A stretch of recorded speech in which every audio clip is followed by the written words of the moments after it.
नमस्कार दोस्तों, हमारे YouTube चैनल भूमिपुत्र में आपका स्वागत है। आज हम आपके लिए शुक्रवार व्रत की कथा लेकर आए हैं।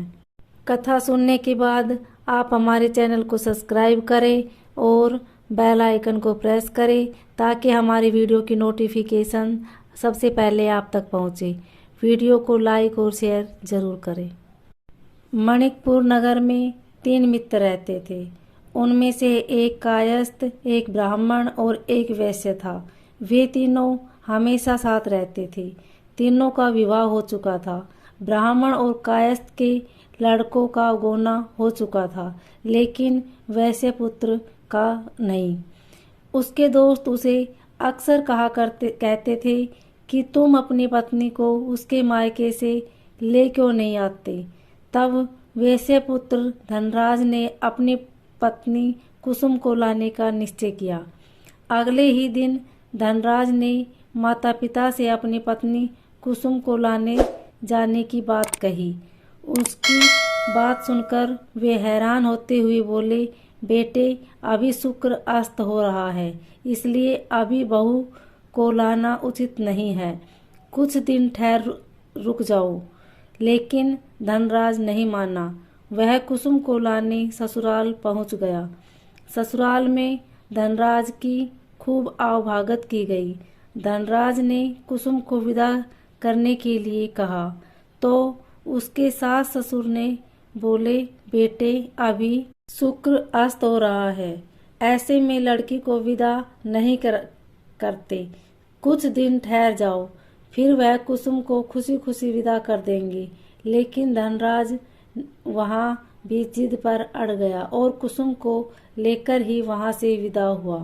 धनराज कुसुम को जब अपने घर ले जा रहा था तो अचानक बैल तेजी से भागने लगी। रास्ते में पड़े पत्थर से टकराने से गाड़ी का पहिया टूट गया। फलस्वरूप कुसुम को काफी चोट आई। दोनों को आगे की यात्रा पैदल ही करनी पड़ी। सुनसान रास्ते से गुजरते हुए डाकुओं ने उन्हें लूट लिया। उनका सारा धन, आभूषण और वस्त्र छीन लिए। किसी तरह वे घर पहुंचे। दूसरे ही दिन घर में धनराज के बिस्तर पर सांप चढ़ गया और उसे डस लिया। सेठ जी ने बड़े बड़े चिकित्सक बुलवाए, मगर कोई भी चिकित्सक जहर उतारने में सफल नहीं हुआ। दूर दूर से सपेरे बुलाए गए, लेकिन कोई भी धनराज को नहीं बचा सका। धनराज की मृत्यु हो गई।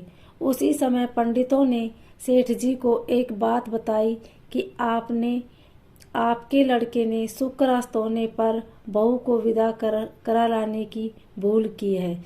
यदि आप शुक्र की पूजा अर्चना करें और बहू शुक्रवार का व्रत करे तथा कथा सुनकर प्रसाद ग्रहण करे तो शुक्र देवता की अनुकंपा से धनराज पुनः जीवित हो सकता है।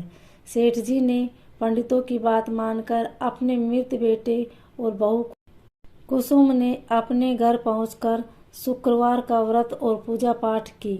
उसने अपने पति की गलती के लिए शुक्र देवता से क्षमा मांगी। फलस्वरूप धनराज जीवित हो उठा। धनराज के जीवित हो जाने से घर में खुशियां भर गई। उधर धनराज के माता पिता ने बेटे के जीवित होने का समाचार सुना तो शुक्रवार का व्रत किया और गरीबों को अन्न, वस्त्र और धन का दान दिया। शुक्र के उदय होने पर धनराज अपनी पत्नी कुसुम के साथ घर लौट आया। दोनों पति पत्नी शुक्रवार का विधिवत व्रत करते हुए शुक्र की पूजा करने लगे। उनके घर में धन धान्य की वर्षा होने लगी। उनके सभी कष्ट दूर होते चले गए। परिवार में सभी आनंद पूर्वक रहने लगे। धन्यवाद।